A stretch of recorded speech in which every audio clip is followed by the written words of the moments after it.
Assalamualaikum warahmatullahi wabarakatuh. Selamat datang di channel saya. Kali ini saya akan melanjutkan alur cerita film Bloodhound. Bagi kalian yang belum menonton episode sebelumnya, bisa cek saja di channel saya ya.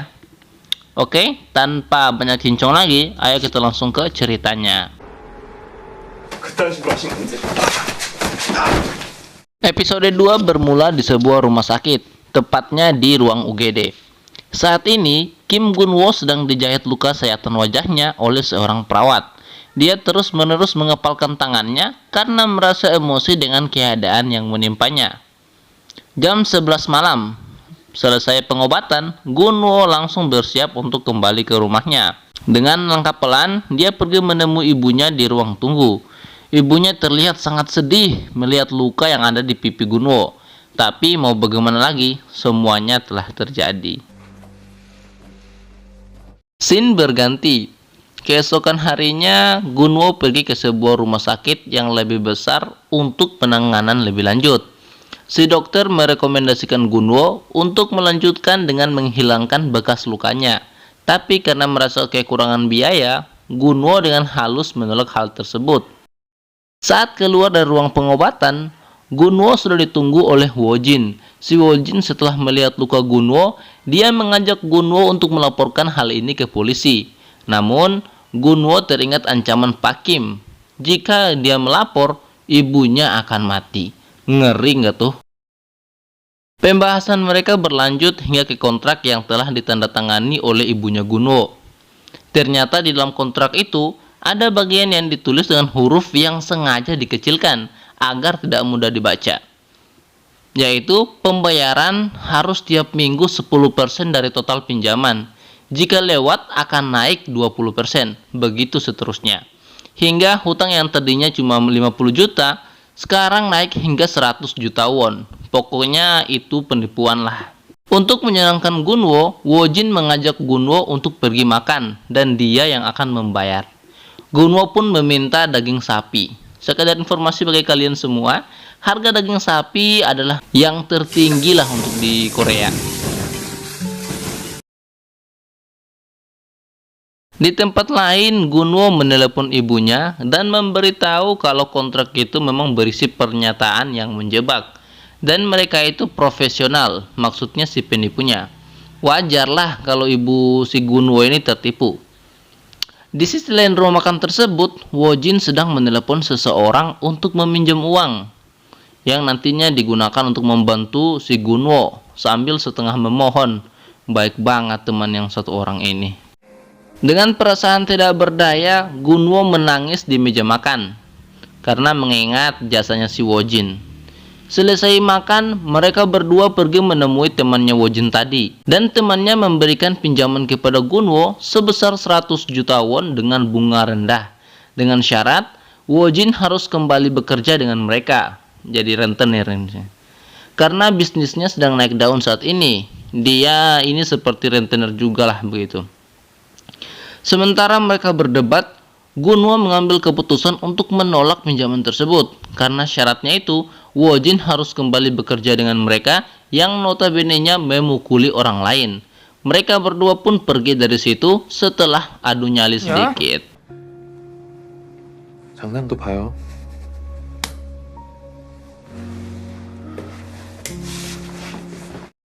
Di sisi lain, seorang gadis yang memata-matai seseorang yang diduga seorang penipu. Dia adalah tukang pukul kakek Choi. Dan lelaki yang dimata-matai tersebut sedang bertemu dengan tangan kiri Pak Kim. Dia menyerahkan uang yang dia kumpulkan hari ini kepada si tangan kiri Pak Kim tersebut. Gadis itu dengan cekatannya langsung merekam kejadian tersebut. Scene berganti. Mantan anak buah Pak Choi sedang menyeleksi orang yang akan dipekerjakan untuk Pak Choi. Namun belum apa-apa, ada seseorang yang sudah didiskualifikasi karena melawan anak buah Pak Choi. Orang yang kedua juga sama, sudah didiskualifikasi karena melawan. Alasannya sederhana, karena mereka melepaskan masker. Ini adalah penilaian disiplin ya.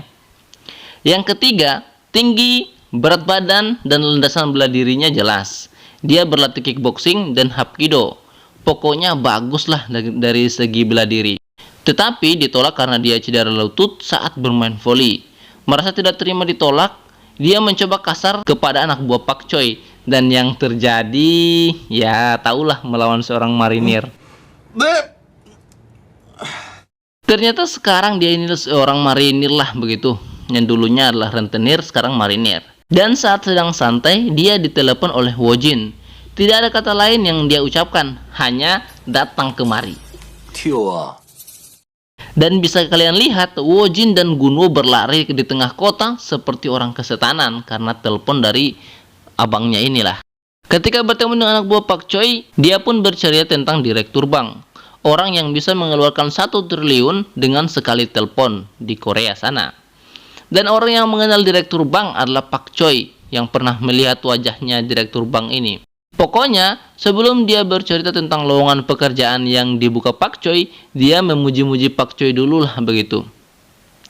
Hingga akhirnya dia menawarkan pekerjaan tersebut kepada mereka berdua. Pokoknya mereka ini bercerita seperti orang yang sudah berteman gitulah. Padahal ini antara senior dan junior dari marinir.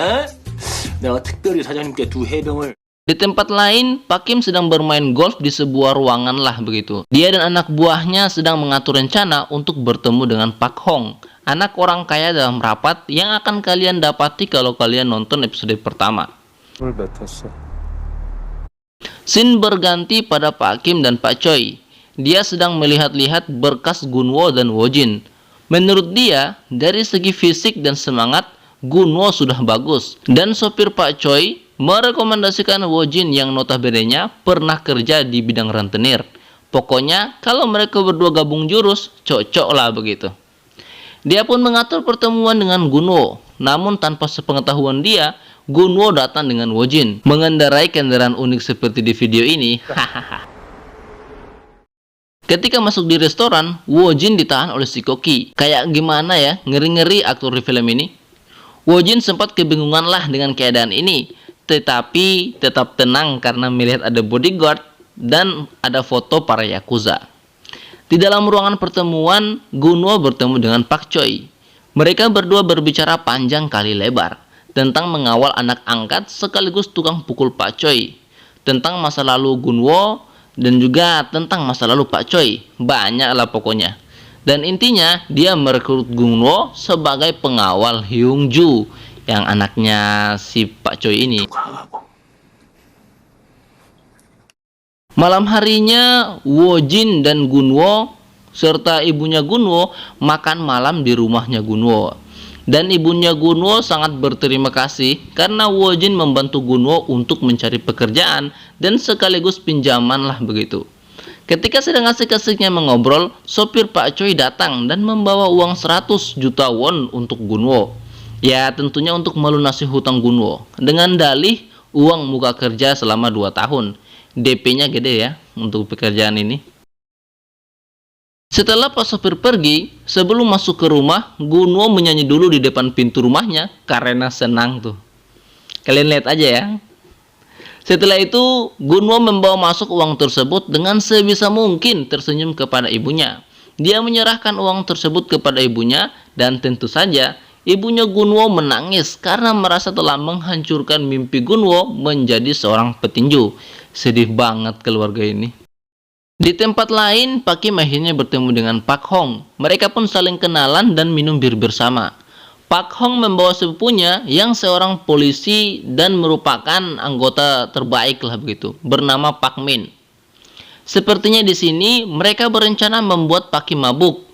Makanya mereka membuatnya minum terus. Mereka saling bertukar gelas dan sebagaimana adabnya lah begitu minum-minum di sana.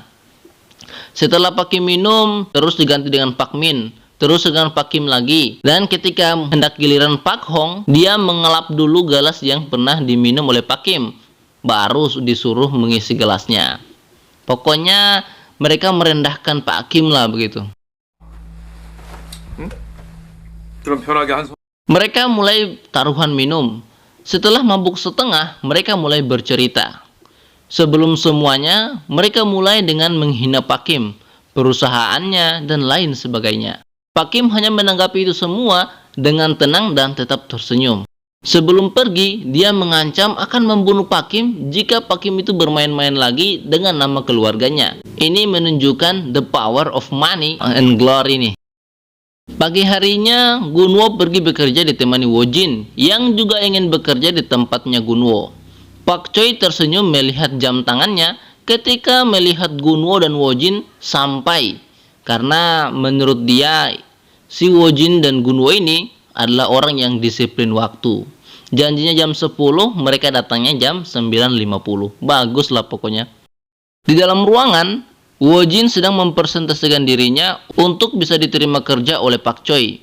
Akhirnya, Pak Choi menyetujui permintaan Wojin untuk bekerja, asalkan mereka bisa meyakinkan Hyunju, gadis tukang pukul itu. Ketika sedang menunggu Hyunju datang, mereka melihat perpustakaan milik Pak Choi.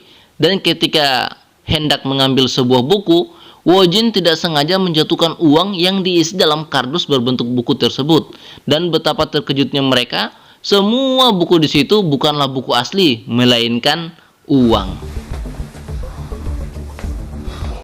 Tidak lama datanglah Hyunju, dan mulailah Wojin meyakinkan Hyunju. Namun, dia malah diusir. Tidak begitu dengan Gunwo. Dia langsung berlutut dan memohon untuk tetap dipekerjakan. Akhirnya, Hyunju kalah debat dan menerima Gunwo karena si Gunwo menyebut hutangnya Smile Capital alias perusahaannya Pak Kim dan uang pemberian Pak Choi. Di tempat makan, mereka pun saling mengenal dan bercerita. Selain bercerita kisah Gunwo, Hyunju mulai bercerita tentang Yang Jae-myung yang menipu Pak Choi. Dan tugasnya si Gunwo dan si Wojin ini adalah mencari tahu tentang Yang Jae-myung. Saat pembahasan itu, Hyunju memperlihatkan foto seseorang yang mungkin menjadi atasan Yang Jae-myung, yang tentu saja diketahui Gunwo karena dia adalah tangan kiri Pak Kim yang datang menghancurkan kafe milik ibunya Gunwo kemarin. Di tempat lain, Yang Jae-myung dan teman-temannya sedang berdandan ala pengemis. Lincah banget dah pokoknya. Dan lihat mobil para pengemis ini nih guys. Singkat cerita, Hyunju, Gunwo, dan Wojin sudah membuntuti Yang Jae-myung CS. Sepertinya mereka hendak mencuri identitas nih guys, untuk digunakan menipu. Ternyata cara mereka mencuri identitas yaitu dengan menyamar sebagai tunawisma untuk menipu tunawisma lain dengan iming-iming bantuan pemerintah yang tiap bulan diberikan 300.000 won. Dan jika langsung diberikan kartu identitas, mereka akan langsung diberikan uang minggu depannya. Ketika sedang asik menipu, mereka ketemu dengan orang yang sudah pernah ditipu. Orang tersebut pun meminta kartu identitasnya dikembalikan, namun berakhir dipukuli hingga hampir mati tuh. Tak tahan melihat itu, Gunwo yang walaupun sudah ditahan pun berlari ke arah mereka dan film pun berakhir. Itulah ending episode kedua. Jangan lupa like, comment, dan subscribe agar kalian tidak ketinggalan video-video terbaru lainnya dari channel ini. See you di sampai jumpa. Wassalamualaikum warahmatullahi wabarakatuh.